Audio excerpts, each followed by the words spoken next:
teman-teman semuanya, saya Cynthia. Saya Nathan.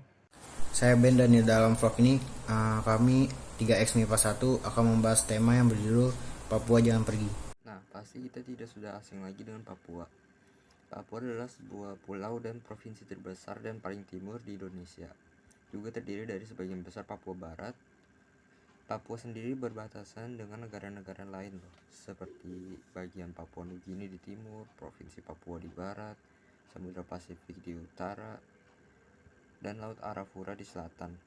Menurut sensus pertengahan 2019 yang merupakan perkiraan resmi terbaru, terdapat 3.379.302 orang yang menetap di Papua dengan penduduk yang mayoritas beragama Kristen.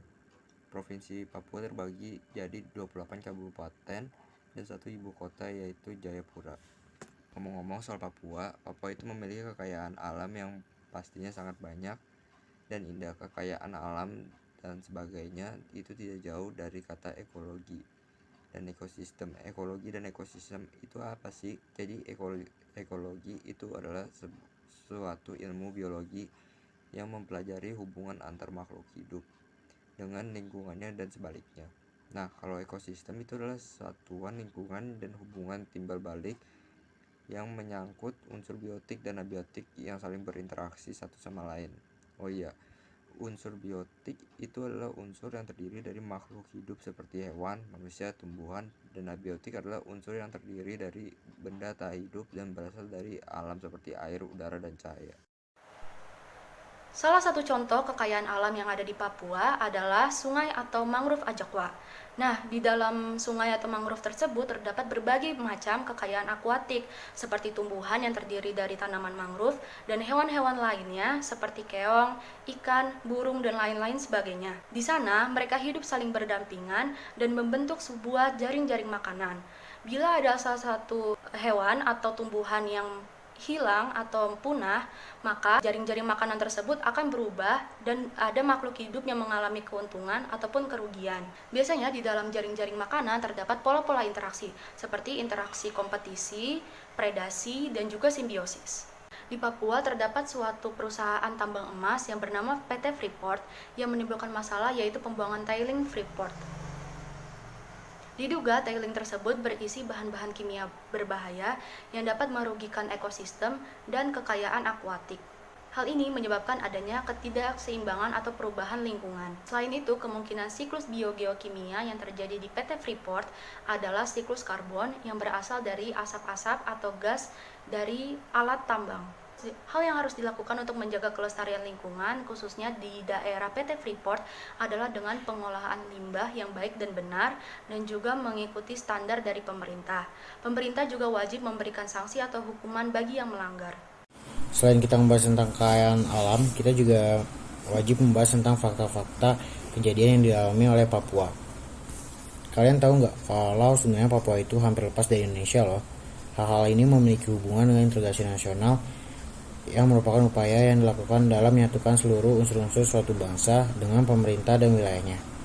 Konsep dasar dari integrasi nasional, khususnya Indonesia sendiri, adalah untuk menyadari adanya perbedaan-perbedaan dan menjaga agar perbedaan tersebut menjadi pemersatu Indonesia, bukan pemisah. Integrasi nasional didukung dengan faktor-faktor seperti sejarah, keinginan bersatu, cinta tanah air, dan lainnya. Namun integrasi sosial juga menghadapi faktor penghambat, contohnya seperti ketidakmerataan hasil pembangunan yang menyebabkan rasa tidak puas, sara, dan demo atau unjuk rasa. Sebenarnya ada alasan mengapa Papua seharusnya kita sebagai warga negara Indonesia harus bisa menghargai dan menghormati perbedaan yang ada. Dari pengertian, konsep, dan faktor-faktor dari integrasi nasional, kita bisa simpulkan bahwa keinginan Papua untuk lepas dari Indonesia adalah suatu tantangan integrasi nasional. Di saat Papua ingin lepas dari Indonesia, integrasi nasional tersebut diuji dengan melakukan berbagai cara agar Papua kembali bersatu. Papua ingin merdeka dan berpisah dari Indonesia. Salah satunya adalah karena mereka merasa diperlakukan tidak adil, dan banyak dari warga Indonesia yang di luar Papua menyinggung tradisi atau adat yang mereka miliki dan menganggap tradisi tersebut aneh atau tidak wajar juga. Ras mereka juga memiliki ras yang berbeda, khususnya pada warna kulit. Banyak orang dari luar Papua yang menjelek-jelekan atau merendahkan ras mereka dengan Indonesia.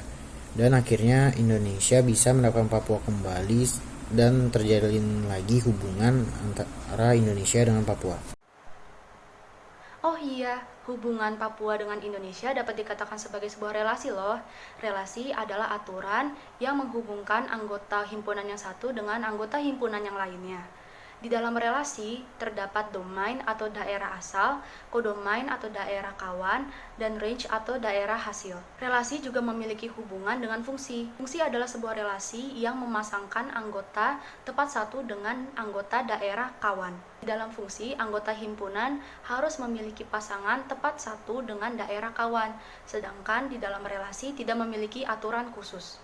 Relasi antara Papua dan Indonesia perlu dipertahankan. Kita sebagai bangsa Indonesia harus berupaya untuk mempertahankan relasi ini agar tidak terjadi hal-hal buruk. Karena dari kita sendirilah masyarakat Papua dapat mengambil kesimpulan apakah kita siap untuk menjalin atau menghargai relasi antara kita dengan mereka. Nah, BTW, kalian pernah nggak sih ke Papua?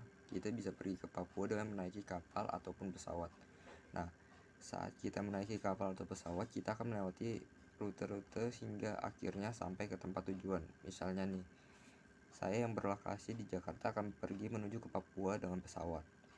Namun saya harus melewati Makassar dahulu untuk sampai ke Papua.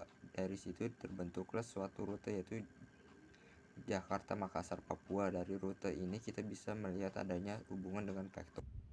Nah, gambar rute Jakarta Makassar Papua ini dapat dikatakan sebagai suatu vektor karena terjadi perpindahan dari suatu tempat ke tempat yang lainnya. Vektor membentuk sudut selalu dapat diuraikan menjadi dua buah vektor yang tegak lurus. Vektor pertama terletak pada sumbu X, dapat disebut dengan vektor komponen pada sumbu X. Sedangkan vektor kedua terletak pada sumbu Y, dapat disebutkan dengan vektor komponen pada sumbu Y. Selain kekayaan alam, Papua juga memiliki keanekaragaman budaya dan suku yang beragam. Papua sendiri memiliki banyak cerita-cerita rakyat dan sangat menarik untuk dibaca dan diceritakan kepada banyak orang. Contohnya seperti kisah Pulau Raja Ampat yang menceritakan asal mula Raja Ampat. Kisah ini menceritakan tentang asal mula nama Raja Ampat yang menurut mitos berasal dari seorang wanita yang menemukan 7 telur. 4 dari 7 telur tersebut menetas dan menjadi 4 pangeran dan berpisah lalu memiliki wilayah sendiri-sendiri, yaitu di Waigeo, Salawati, Misol Timur, dan Misol Barat. Sedangkan 3 telur lainnya menjadi hantu, wanita, dan batu. Nah, cerita tersebut diduga sebagai mitos yang berarti cerita tersebut adalah cerita fiksi dan bukan cerita non-fiksi. Fiksi adalah cerita yang dibuat-buat atau karangan yang tidak berdasarkan realita atau fakta. Sedangkan non-fiksi merupakan cerita atau karangan yang berdasarkan kejadian nyata dan dapat dipertanggungjawabkan kebenarannya. Fiksi itu contohnya adalah dongeng, novel, dan lain-lain.